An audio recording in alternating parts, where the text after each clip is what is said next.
अवतीर्य निजाक्षरात् परम्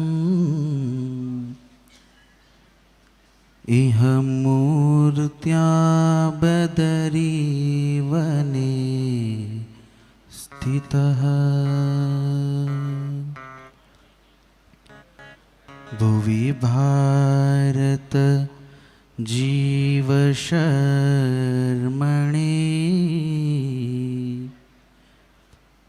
नरनारायण देव पाहि मां। आराध्य इष्टदेव भगवान श्री स्वामीनारायण निज मंदिर में विराजता श्री लक्ष्मीनारायण देव, श्री रणछोड़राय, हरिकृष्ण महाराज, श्री राधाकृष्ण देव, धर्मदेव, भक्ति माता, श्री वासुदेव नारायण चैत्री समय्या प्रसंगे कथाना वक्ता परम पूज्य सद्गुरु शास्त्री स्वामी नारायणी चरणदासजी स्वामी,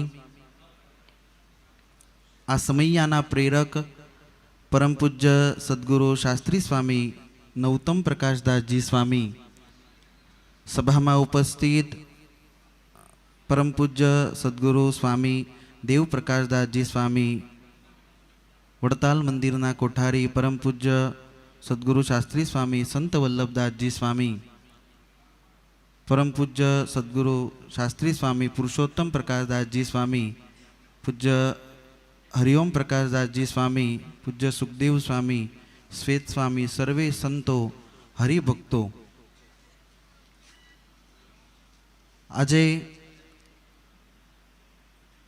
चैत्र शुक्ल एकादशीना दिवसे જ્યારે આપણે ધ્રુવજી મહારાજની કથા સાંભળી રહ્યા હતા,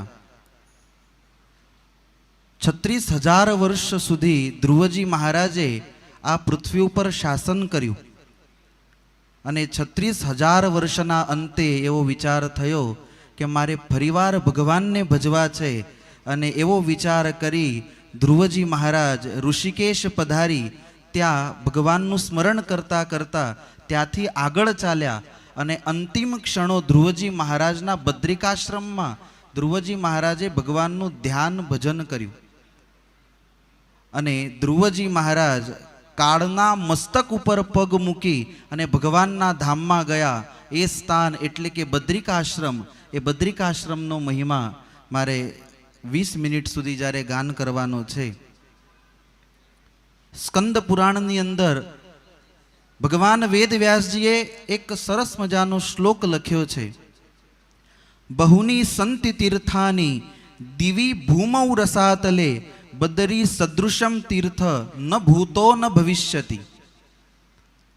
સ્વર્ગની અંદર, આ પૃથ્વી ઉપર અને પાતાળમાં આ ત્રણેય જગ્યાએ ઘણા બધા તીર્થો છે, પણ આ બધા જ તીર્થોમાં સર્વશ્રેષ્ઠ જો કોઈ તીર્થ હોય તો એ છે બદ્રિકાશ્રમ. એના જેવું બીજું એકેય તીર્થ નથી. અને ત્યાં આ ભરતખંડના રાજા શ્રી નરનારાયણ દેવ ભક્તોના અર્થે કાયમ તપ કરી રહ્યા છે. ભગવાન સ્વામિનારાયણ એમને પણ ભગવાન નરનારાયણ દેવ વિશે અતિ પ્રેમ હતો. મહારાજે વચનામૃતની અંદર ઘણી બધી જગ્યાએ નરનારાયણ દેવના સમ ખાધા છે. પ્રથમ 2 મંદિર બનાવ્યા. એ 2 મંદિરની અંદર નરનારાયણ દેવોની સ્થાપના કરી અને એ બદ્રિકાશ્રમ ધામમાં પ્રત્યક્ષ જે નરનારાયણ દેવ વિરાજમાન છે, એ બદ્રિકાશ્રમનો કેટલો મહિમા છે, જે મહિમા આપણે સાંભળવાના છે. જે મહિમા સાંભળતાની સાથે જ બધા પાપ નષ્ટ થઈ જાય અને કલીના બધા જ દોષ નષ્ટ થઈ જાય અને મુક્તિને આપનારો બદ્રિકાશ્રમનો મહિમા છે. બીજા તીર્થમાં જઈને હજારો વર્ષ સુધી કોઈ મનુષ્ય તપ કરે, પણ અહીંયા બેઠા બેઠા બદ્રિકાશ્રમ ધામનું કોઈ સ્મરણ કરે તો એ બધાયનું ફળ એક સરખું છે. એટલો બદ્રિકાશ્રમનો મહિમા છે.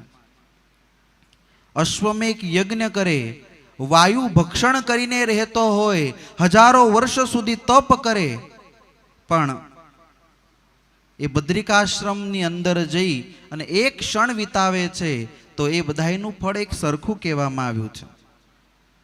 સતયુગની અંદર આ બદ્રિકાશ્રમ ધામને મુક્તિપ્રદા એવું શાસ્ત્રોમાં કહેવામાં આવ્યું છે. ત્રેતાયુગની અંદર યોગ સિદ્ધિદા અને દ્વાપર યુગની અંદર વિશાલા નામથી આ ધામ ઓળખાય છે અને કલિયુગની અંદર બદ્રિકાશ્રમના નામે આ ધામ ઓળખાય છે. અત્યંત પવિત્ર જ્યાં પ્રત્યક્ષ ભગવાન વિરાજમાન છે. સ્કંદ પુરાણ, વરાહ પુરાણ અને નારદ પુરાણની અંદર આ બદ્રિકાશ્રમનો બહુ મહિમા બતાવવામાં આવ્યો છે. કોઈ મનુષ્ય 60,000 વર્ષ સુધી કાશીમાં જઈને વિદ્યાભ્યાસ કરે, 60,000 વર્ષ સુધી કાશીમાં જઈને વિદ્યાભ્યાસ કરે અને એક ક્ષણ જો બદ્રિકાશ્રમની અંદર વિતાવે તો એનું ફળ પણ નારદ પુરાણની અંદર એક સરખું બતાવવામાં આવ્યું છે. એટલો બદ્રિકાશ્રમનો મહિમા છે. ત્યાં નરનારાયણ દેવ મંદિરમાં વિરાજમાન છે. તે મંદિરની કોઈ પ્રદક્ષિણા કરે, એ પ્રદક્ષિણાનું પણ કેટલું મહાત્મ્ય શાસ્ત્રોમાં કહેવામાં આવ્યું છે. કોઈ આ પૃથ્વીની 10 પ્રદક્ષિણા કરે, શિવ મહાપુરાણની અંદર કહેવામાં આવ્યું કે દેવતાઓના 7 વર્ષ સુધી જો કોઈ પ્રદક્ષિણા કરવા નીકળે તો પૃથ્વીની પ્રદક્ષિણા થાય એ દેવતાઓથી થાય અને દેવતાઓના 7 વર્ષ પછી થાય. જ્યારે કાર્તિક સ્વામી પ્રદક્ષિણા કરવા નીકળ્યા તે વખતે ઉલ્લેખ કરવામાં આવ્યો. પણ જો કોઈ મનુષ્ય આ પૃથ્વીની 10 પ્રદક્ષિણા કરે એનું જેટલું ફળ હોય અને બદ્રિકાશ્રમની અંદર જઈ ભગવાનનું જે મંદિર છે એ મંદિરની પ્રદક્ષિણા કરતા કરતા એક પગલું મૂકે તો એક પગલાની અંદર 10 પૃથ્વીના પ્રદક્ષિણાનું ફળ એ જીવાત્માને પ્રાપ્ત થાય છે. કરોડો અશ્વમેઘ યજ્ઞ કરે, કરોડો વાજપેય યજ્ઞ કરે, એ બધાયનું જે ફળ છે પગલે પગલે બદ્રિકાશ્રમની અંદર એ પ્રદક્ષિણાની અંદર પ્રાપ્ત થતું હોય છે. તપ સમાધિ જેટલું પણ આપણે કરીએ છીએ એ બધાયનું ફળ છે કે બદ્રિકાશ્રમની અંદર તમે જઈ એક વખત ત્યાં દર્શન કરો એટલે આ બધું જ ફળ એની અંદર પ્રાપ્ત થાય. નારદ પુરાણની અંદર એમ બતાવવામાં આવ્યું કે જેને પ્રત્યક્ષ આ પૃથ્વી ઉપર ભગવાનના દર્શન કરવા હોય એને બદ્રિકાશ્રમમાં જવું અને બદ્રિકાશ્રમની અંદર જઈ 1 મહિના સુધી જો એ બ્રહ્મચર્ય આદિક વ્રતોનું પાલન કરે અને ત્યાં રહી ભગવાન નરનારાયણનું ધ્યાન કરે તો એને 1 મહિનાની અંદર આ ભરતખંડના રાજા નરનારાયણ દેવ પ્રત્યક્ષ દર્શન આપતા હોય છે એવું નારદ પુરાણની અંદર કહેવામાં આવ્યું છે. તો એવા આ બદ્રિકાશ્રમનો મહિમા છે. ત્યાં પ્રત્યક્ષ નરનારાયણ દેવ વિરાજમાન છે. નારદાદિક ઋષિ જે કલાપ ગ્રામવાસી કહેવાય છે એ બધા એમની સેવામાં કાયમ સ્વરૂપે જોડાયેલા છે. સતયુગ જ્યારે હતો તે વખતે આ નરનારાયણ દેવ પ્રત્યક્ષ દેખાતા હતા. ત્રેતા યુગની અંદર દેવતાઓ ઋષિઓને આ નરનારાયણ દેવ દેખાતા હતા. જ્યારે દ્વાપર યુગ આવ્યો તે વખતે જ્ઞાનીજનોને જ આ નરનારાયણ દેવ પ્રત્યક્ષ દેખાતા હતા. અને જ્યારે દ્વાપર યુગનો અંત થવાનો હતો તે વખતે બધાને નરનારાયણ દેવ દેખાતા બંધ થયા. બધા જ દેવતાઓ બ્રહ્માજીના શરણે ગયા. બ્રહ્માજીને કહેવા લાગ્યા ભગવાન નરનારાયણ હવે દેખાતા નથી, તમે કંઈક ઉપાય કહો. બ્રહ્માજી કહે ચાલો આપણે ક્ષીરસાગરના કિનારે જઈએ. અને બધા જ દેવતાઓને લઈ બ્રહ્માજી સ્વયં ક્ષીરસાગરના કિનારે આવ્યા. ક્ષીરસાગરના કિનારે આવી ભગવાનની સ્તુતિ કરી અને ભગવાન પ્રસન્ન થયા અને ભગવાને દેવતાઓને કહ્યું છે વરદાન માંગો. દેવતાઓ કહે કે તમારા કાયમ અમને દર્શન થતા રહે. દ્વાપર યુગ સુધી તમારા દર્શન અમને થતા હતા, હવે દર્શન થતા નથી, તો એવી કંઈક વ્યવસ્થા કરો. ત્યારે ભગવાને કહ્યું કે ત્યાં બદ્રિકાશ્રમની અંદર જે નારદ કુંડ છે, એ નારદ કુંડની અંદર મારી મૂર્તિ છે. એ મૂર્તિને તમે જઈને કાઢો અને ત્યાંથી મંદિરમાં સ્થાપિત કરો. અને બ્રહ્માદિક દેવતાઓ આવ્યા, નારદજી આવ્યા, આવી નારદ કુંડમાં જે મૂર્તિ હતી એ મૂર્તિને કાઢી અને ત્યાં સ્થાપિત કર્યા, જે આજે આપણને ભગવાન નર નારાયણ દર્શન આપી રહ્યા છે. એટલે કાર્તિક મહિનાથી લઈ અને વૈશાખ મહિના સુધી દેવતાઓ એ નરનારાયણ દેવની સેવા કરતા હોય છે. અને પછી વૈશાખ મહિનાથી કાર્તક મહિના સુધી મનુષ્યો એ દેવતાઓની સેવા કરતા હોય છે. એટલે બદ્રિકાશ્રમની અંદર ભગવાનની સેવા દેવતાઓ પણ કરે છે અને મનુષ્યો પણ કરતા હોય છે.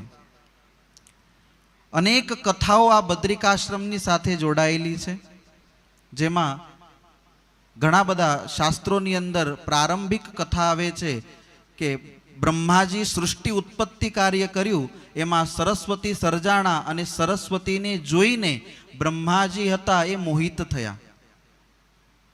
અને તે પછી એ મોહિત થયેલા બ્રહ્માજી ઉપર ભગવાન શિવ ક્રોધિત થયા અને જે પાંચમું મુખ હતું બ્રહ્માજીનું, એ પાંચમું મુખ કાપી નાખ્યું, 5 ટુકડા કર્યા. તેમની પાછળ બ્રહ્મ હત્યા દોડવા લાગી.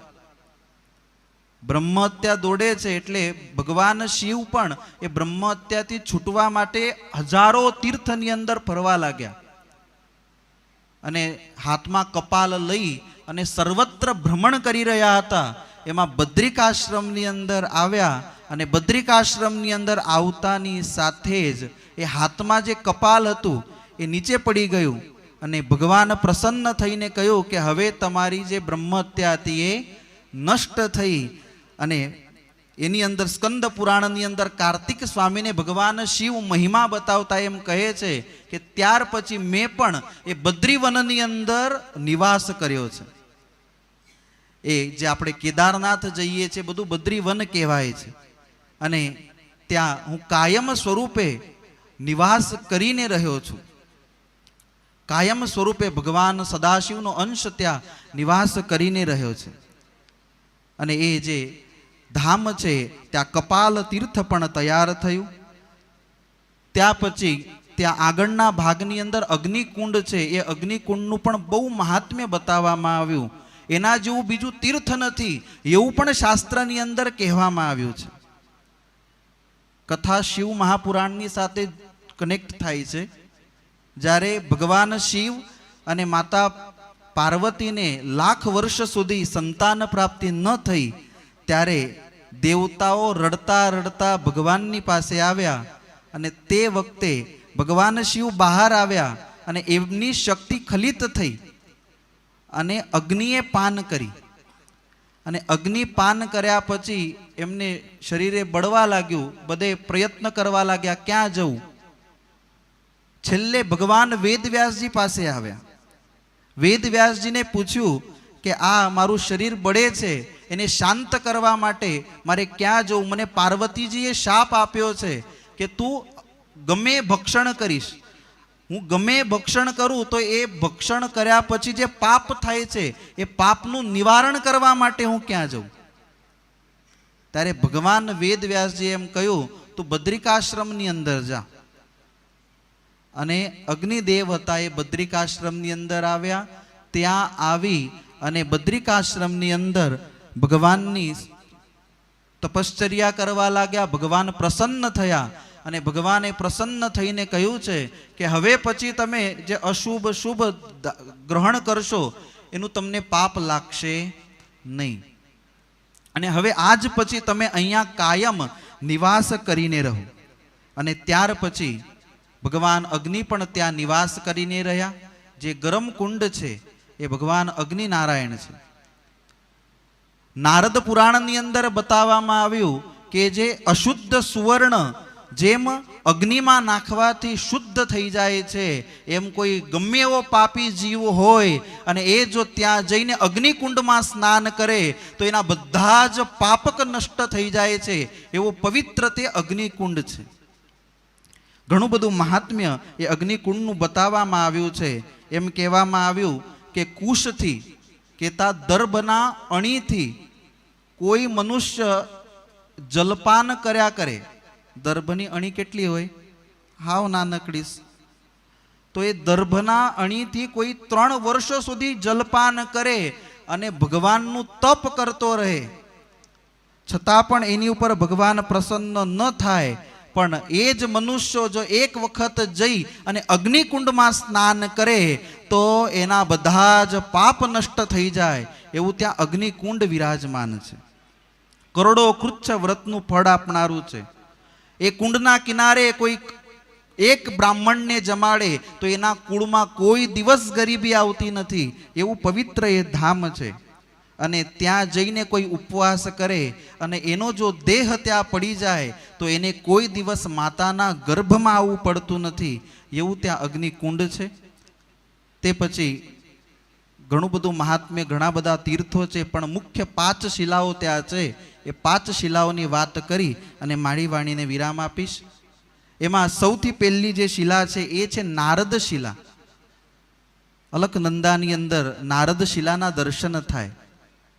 ભગવાનના દર્શન માટે નારદજી બદ્રિકાશ્રમની અંદર પધાર્યા અને 60,000 વર્ષ સુધી નારદજીએ બદ્રિકાશ્રમની અંદર તપ કર્યું. 60,000 વર્ષ પછી ભગવાન પ્રસન્ન થયા. ભગવાન કહે માંગો નારદજી, અને નારદજીએ બહુ સરસ માંગ્યું. જેમ આજે વક્તાશ્રીએ કથામાં કહ્યું તમારી મૂર્તિ વિના, એમ નારદજીએ માંગ્યું કે કાયમ મારું મન તમારામાં રહે અને નિશ્ચલ ભક્તિનું વરદાન તમે મને આપો. પહેલું વરદાન માંગ્યું. બીજું વરદાન માંગ્યું આ સ્થાનમાં કાયમ તમે નિવાસ કરીને રહો. અને ત્રીજું વરદાન નારદજીએ માંગ્યું કે આ જગ્યાએ નારદ કુંડમાં જે કોઈ મનુષ્ય સ્નાન કરે એને કોઈ દિવસ કોઈ પ્રકારનો દેહ ધારણ કરવાની જરૂર ના પડે, એને તમારા ધામની પ્રાપ્તિ થાય એવું વરદાન આપો. ભગવાને તથાસ્તુ કહ્યું. ઘણું બધું મહાત્મ્ય નારદ કુંડનું પણ બતાવવામાં આવ્યું. ભોગ મોક્ષ ભક્તિ જેને જે જોતું હોય એ જે જઈ અને નારદ કુંડની અંદર સ્નાન કરે તો એને ઈચ્છિત ફળની પ્રાપ્તિ થાય. ત્યાં જઈને કોઈ સ્નાન કરે, દાન કરે, દેવ પૂજન કરે તો એનું ફળ અક્ષય મળે છે. પછી બીજી શિલા છે માર્કંડેય શિલા. મુકુંદના પુત્ર હતા માર્કંડેય ઋષિ. આયુષ્ય ઓછું હતું અને એના માટે આયુષ્ય વધારવા માટે તપ કરવા નીકળ્યા. 12 મંત્રનો પહેલા જાપ કરવા લાગ્યા. આજે જે ઓમ નમો ભગવતે વાસુદેવાય એ મંત્રનો જાપ કરતા ફરવા લાગ્યા. છેલ્લે મથુરાની અંદર નારદજી મળ્યા. કીધું કે તમે અહીંયા ફરીને કશું જ મળવાનું નથી, તમે બદ્રિકાશ્રમની અંદર જાઓ. અને માર્કંડેય ઋષિ બદ્રિકાશ્રમની અંદર પધાર્યા. અષ્ટાક્ષર મંત્રોનો જપ કરવા લાગ્યા અને ત્યાં ભગવાન પ્રસન્ન થયા અને એમને પણ નિશ્ચલ ભક્તિનું વરદાન આપ્યું, જે 8મા ચિરંજીવી પણ કહેવાય છે. તો એમને બેસીને જે આ તપ કર્યું એ માર્કંડેય શિલા. તે પછી છે ગરુડ શિલા. કશ્યપ ઋષિના પત્ની હતા વિનતા. એ વિનતાને બહુ 2 મહાન પુત્રો થયા. એમાં એક જે અરુણ કહેવાણા અને બીજા હતા ગરુડજી. ભગવાન સૂર્યનારાયણના જે સારથી છે એ અરુણ છે. ગરુડજી હતા એમને તપ કર્યું, ભગવાનને પ્રસન્ન કર્યા. જે જગ્યાએ બેસીને 3000 વર્ષ સુધી ગરુડજીએ તપ કર્યું અને ભગવાન પ્રસન્ન થયા અને પોતાના વાહન સ્વરૂપે ગરુડજીને સ્વીકાર્યા. એ સ્થાન એટલે કે ગરુડ શિલા. અને ચોથી શિલા છે વારાહી શિલા. જ્યારે હિરણ્યાક્ષ નામનો દૈત્ય પૃથ્વીને રસાતલમાં લઈ ગયો અને તે વખતે બ્રહ્માજીને, જ્યારે બ્રહ્માજીના નાકમાંથી વરાહ ભગવાન પ્રગટ થયા, જઈને યુદ્ધ કર્યું, હિરણ્યાક્ષને મારી નાખ્યો. અને છેલ્લે હિરણ્યાક્ષને મારીને તે વખતે ભગવાન વરાહ નારાયણ હતા એ આવી અને બદ્રિકાશ્રમની અંદર યોગ સાધના કરવા લાગ્યા અને જ્યાં બેસીને ભગવાન વરાહે યોગ સાધના કરી એ સ્થાન છે વરાહશિલા. અને ત્યાં જઈને કોઈ મનુષ્ય એકાગ્ર ચિત્તથી ભજન કરે, તપ કરે તો એનું મહાત્મ્ય ભગવાન વેદ વ્યાસજી એમ લખે છે કે એને દિવ્ય દ્રષ્ટિ પ્રાપ્ત થાય છે. એને આજે શું થઈ રહ્યું છે, ભવિષ્યમાં શું થશે, એ બધું જ એને જ્ઞાન પ્રાપ્ત થઈ જાય ત્યાં જઈને જો એ તપ કરે તો. બીજું એમ કહેવામાં આવ્યું કે ત્યાં જઈને એ તપ કરે, જપ કરે તો એના વચન સિદ્ધિનું એને વરદાન પ્રાપ્ત થતું હોય છે. એ બોલે એ સત્ય થતું હોય છે, એવી વચન સિદ્ધિ એના વાણીમાં આવતી હોય છે. એવું મહાત્મ્ય એ વારાહશિલાનું છે. ત્યાં જઈને કોઈ સ્નાન કરે તો એની ક્યારેય દુર્ગતિ થતી નથી, એવું એનું મહાત્મ્ય છે. અને પાંચમી શિલા છે નારસિંહ શિલા. ત્યાં હિરણ્યકશ્યપુને ભગવાન નૃસિંહે માર્યા અને ત્યાં જઈને વિશ્રામ કર્યો. ભગવાન ત્યાં જળ ક્રીડા કરતા એ સ્થાન એટલે કે નારસિંહ શિલા છે. અને ભગવાન શિવની જે મેં કથા કહી એ ભગવાન શિવનું જે આ કપાલ જે હાથમાં હતું એ પડ્યું એનું પણ ઘણું મહાત્મ્ય છે. ત્યાં જઈને કોઈ સ્નાન કરે છે એને બ્રહ્મ હત્યા જેવું પાપ હોય તો એ પણ નષ્ટ થઈ જાય છે. ત્યાં જઈને કોઈ પિતૃ તર્પણ કરે તો એના નર્કની અંદર પિતૃઓ ગયા હોય તો એ ભગવાનના ધામમાં પિતૃઓ જાય. પિતૃ તર્પણ માટે શાસ્ત્રોમાં સર્વોત્તમ સ્થાન એ ગયાજીને બતાવવામાં આવ્યું છે. પણ નારદ પુરાણની અંદર એમ કહેવામાં આવ્યું કે ગયાજી કરતા પણ 8 ગણું ફળ આ જગ્યાએ કેતા કપાલ તીર્થની અંદર તર્પણ કરવાથી એ જીવાત્માને પ્રાપ્ત થાય છે. માટે ગયાજી કરતા 8 ગણું ફળ એ તીર્થમાં મળે છે. બ્રહ્મ તીર્થ છે, બ્રહ્માજીના મુખમાંથી વેદ ચોરાઈને એ મધુ અને કૈટલ લઈ ગયા હતા અને ભગવાને જેમનો નાશ કર્યો. અને બ્રહ્માજીએ જ્યાં ભગવાનને પ્રસન્ન કરવા માટે તપ કર્યું એ બ્રહ્મકુંડનો પણ ઘણો મહિમા છે. ત્યાં માણા ગામ છે, ભગવાન પ્રત્યક્ષ ત્યાં વિરાજમાન છે. ભગવાન સ્વામિનારાયણે ગરઢા પ્રથમના 72મા વચનામૃતમાં, સારંગપુરના 16મા વચનામૃતમાં પણ નરનારાયણ દેવની વાત કરી છે. ભગવાને કહ્યું કે આ પૃથ્વી ઉપર કોઈ નૈષ્ટિક બ્રહ્મચારી નથી, એક નરનારાયણ દેવ છે અને એમનું ભજન કરતા કરતા આપણે પણ થઈશું એવી ગોપાળાનંદ સ્વામીને વાત કરી. ભગવાને નરનારાયણ દેવ અત્યંત પ્રિય હતા અને બદ્રિકાશ્રમમાંથી જ આપણા ભગવાન સ્વામિનારાયણનું પ્રગટનું કારણ એ થયું. નરનારાયણ દેવની સભા અને દુર્વાસાના શાપ થકી એ નિમિત્ત બનાવીને ભગવાન આ પૃથ્વી ઉપર પધાર્યા. એ સ્થાન આપણા માટે અત્યંત પવિત્ર છે.